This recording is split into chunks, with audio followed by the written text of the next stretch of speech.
আজ ২৯শে জানুয়ারি federation of West Bengal truck operator অ্যাসোসিয়েশনের পক্ষ থেকে একটি অবস্থান বিক্ষোভের এবং সমাবেশের আয়োজন করা হয়েছে, যার স্থান হয় রানী রাসমণি রোডে। আজকের এই সমাবেশ মূলত দাবিগুলো হয়: অবিলম্বে পুলিশি অত্যাচার ও অনলাইন কেস প্রত্যাহার করতে হবে, ওভারলোড সম্পূর্ণ বন্ধ করতে হবে, ট্রাক মালিকদের ওপর এমবিআই এর অযথা হয়রানি বন্ধ করতে হবে, বৈধ বালি খাদান চিহ্নিত করে অবৈধ খাদান বালি তো বাতিল করতে হবে, এই বালি চালনার সীমা বাড়াতে হবে এবং এই চালানে কোয়ালিটির টাকা উল্লেখ করতে হবে, অযথা বিএলআরও ইউরানি বালির ওপর গাড়ির ওপর বন্ধ করতে হবে, যথাযথ জাতীয় রাজ্য সড়কের ওপর অন্য এন্ট্রি করা চলবে না, সম্পত্তি কেন্দ্রীয় সরকারের, দুর্ঘটনার ক্ষেত্রে কালো আইন ১০৬/২ ধারা অবিলম্বে প্রত্যাহার করতে হবে এবং সেই সাথে ট্রাক মালিকদের ন্যায্য ভাড়া দিতে হবে এবং তাদের যদি দাবি দাওয়াগুলো না মানে রাজ্য সরকার, তাহলে আগামী দিন তারা বৃহত্তর আন্দোলনে যাবেন। আজকের যে অবস্থান বিক্ষোভ আপনারা করছেন সেটা মূলত কী নিয়ে করছেন? দেখুন, অ্যাকচুয়ালি বিষয়টা হচ্ছে আজকে আমাদের পণ্য পরিবহন ব্যবসাটা সারা পশ্চিমবঙ্গে আমরা খুব বিধ্বস্ত, এবং শুধু বিধ্বস্ত নয়, এবং আমরা খুব অত্যাচারিত, নিপীড়িত। আমরা অনেকবার আমাদের পরিবহন মন্ত্রী এবং সহ আমাদের সিএম, চিফ মিনিস্টার এবং আমাদের মুখ্যমন্ত্রীকে চিঠিও করা হয়েছে, এবং এই চিঠির কোনো প্রতি উত্তর এখনও পর্যন্ত আমরা পাইওনি। এবং আমাদের এই সমস্যাগুলো খুবই খুব গৃহ সমস্যা।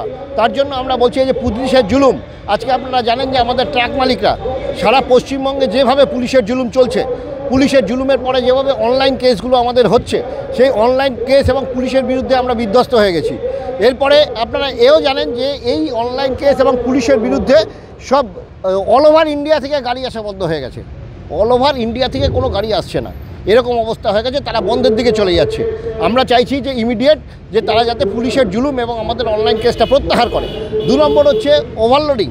এই যে ওভারলোডিং, এই যে একটু আগে আপনারা বললেন মাননীয় ফিরহাদ হাকিম মহাশয় যখন আমাদের অনারেবল ট্রান্সপোর্ট মিনিস্টার ছিলেন, সেই সময় 0 টলারেন্সে আমাদের এই ওভারলোডটা চলে গেছিলো, কিন্তু আবার এখন সেই ওভারলোডটা 50-50-তে চলে এসছে।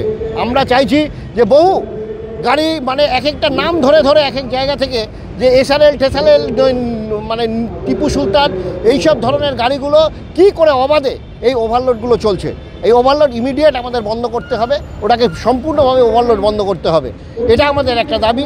আরেকটা মেইন দাবি হচ্ছে আজকে আমাদের আপনারা ভালো করে জানেন যে এই স্যান্ড মিনারেলস, বালি খাদান যে সমস্ত চলছে, পাথর খাদান যেগুলো চলছে, এখানে বহু অংশ গাড়ির একটা চলে। সেই গাড়িগুলোর ক্ষেত্রে দেখা যাচ্ছে যে নির্দিষ্ট কোনো চালানে তাদের কোনো রয়্যালিটি লেখা নেই, কোনো বৈধ চালান, কোনো বৈধ খাদান বা অবৈধ খাদান বলে কোনো জায়গায় চিহ্নিত করা নেই। তারপরে একটা টাইম মেনটেন করা দেওয়া হচ্ছে। আর আমাদের এই কলকাতার ভেতরে যখন গাড়ি ঢুকতে যাচ্ছে, আপনারা জানেন মেলা খেলা এবং নানা রকম মিটিং মিছিলে আমরা জর্জরিত। একটা গাড়ি যখন 300 থেকে 250 কিলোমিটার দূর থেকে নো এন্ট্রি করে দেওয়া হচ্ছে। তারপরে শুধু তাই না, এরপরে কি করা হচ্ছে, যেই সমস্ত গাড়িগুলো সময় মতো পৌঁছাতে পারছে না, সেগুলোকে 1 লাখ টাকা 1.5 লাখ টাকা বিএলআরও কেস করছে। এর তীব্র বিরোধিতা আমরা করছি। আরেকটা আপনারা জানেন যে নো এন্ট্রিটা আমরা চাই যে আমাদের সাথে সরকার বসুক, ট্রান্সপোর্ট ডিপার্টমেন্ট বসুক। নো এন্ট্রিটা আমাদের অল ওভার ওয়েস্ট বেঙ্গলে যেভাবে নো এন্ট্রি শুরু হয়েছে, ভিআইপি থেকে শুরু করে, মিটিং মিছিল থেকে শুরু করে, আমাদের কোনো হিন্দুদের কোনো অনুষ্ঠান থেকে শুরু করে, মুসলিমদের কোনো অনুষ্ঠান থেকে শুরু করে, এই যখনই কোনো অনুষ্ঠান হচ্ছে, খেলা মেলা নিয়ে আমাদের এখান থেকে 250-300 কিলোমিটার পর্যন্ত সমস্ত গাড়িগুলো বন্ধ করে দেওয়া হচ্ছে।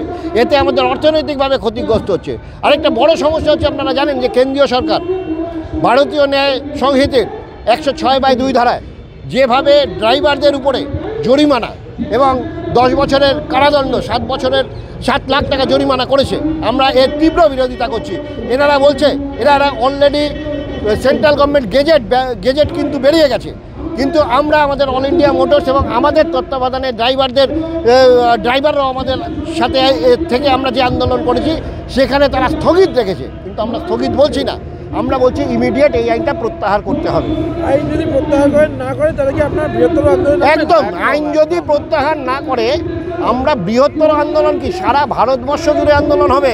আর শুধু সারা ভারতবর্ষের আগামী দিনে দেখবেন পণ্য পরিষেবাটা একদম পুরো স্তব্ধ হয়ে যাবে। আর পণ্য পরিষেবা স্তব্ধ হলে সাধারণ মানুষ কী অবস্থা হবে সেটা আপনাদের চিন্তা ভাবনা করা দরকার। আপনারা কি এই এখনকার যে পরিবহন মন্ত্রী রয়েছে স্নেহাশিস চক্রবর্তী, তাকেও চিঠি দিয়েছেন? হ্যাঁ, নিশ্চয়ই। ওনার সাথে আমরা উনি অনেক কিছু আমাদের যে সমস্ত অনেক কিছু ডিমান্ড ছিল ওনারা নিশ্চয়ই পরিপূরক করেছেন। কিন্তু মেইন ডিমান্ড যেটা আমি ওনাকে বারবার বলেছিলাম যে আমাদের যে পুলিশের জুলুম আছে, অনলাইন কেস আছে, আপনি ইমিডিয়েট এটা আমাদের কিছু একটা ব্যবস্থা করুন, আর নাহলে আপনি আমাদের মাননীয় মুখ্যমন্ত্রীর সাথে একটা বসার ব্যবস্থা করুন। এভাবে আমাদের গাড়ির মালিকরা হয়রানি হচ্ছে। তাতে এমবিআই এর একটা জুলুম, বিরাট জুলুম চলছে এমবিআই এর। ওভারলোডের নামে যেভাবে এমবিআইরা ম্যানুপুলেশন করে চলছে, তারপরে এই আপনার হাইটের দিক দিয়ে ধরুন যে কোনো রাস্তার উপরে এমবিআই টোটাল ম্যানুপুলেশন চলছে। আমরা এর তীব্র প্রতিবাদ জানাই। না, আমাদের আগামী এই 15 তারিখ একটা ডেপুটেশন আছে। আমরা মাননীয় মন্ত্রীর থেকে সময় চেয়ে আমরা মন্ত্রীর কাছে আমরা একটা ডেপুটেশন দেবো 7 দফা দাবিতে। আর উত্তরবঙ্গেরও ক্ষেত্র আছে এখানে, আমাদের উত্তরবঙ্গ নেতৃত্ব এখানে রয়েছে। উত্তরবঙ্গে বহু সমস্যা রয়েছে, সেই সমস্যা নিয়েও আজকে সুবিধা পোর্টাল থেকে শুরু করে ভুটানের গাড়িগুলো যেরকমভাবে আমাদের মানে ওয়েস্ট বেঙ্গলে এসে ব্যবসা করে যাচ্ছে, তাদের সাধারণ গাড়ির মালিকরা ক্ষতিগ্রস্ত হচ্ছে অর্থনৈতিকভাবে। এই সবগুলো রয়েছে। আমার নাম Sajal Ghosh, federation of West Bengal truck operator অ্যাসোসিয়েশনের জেনারেল সেক্রেটারি।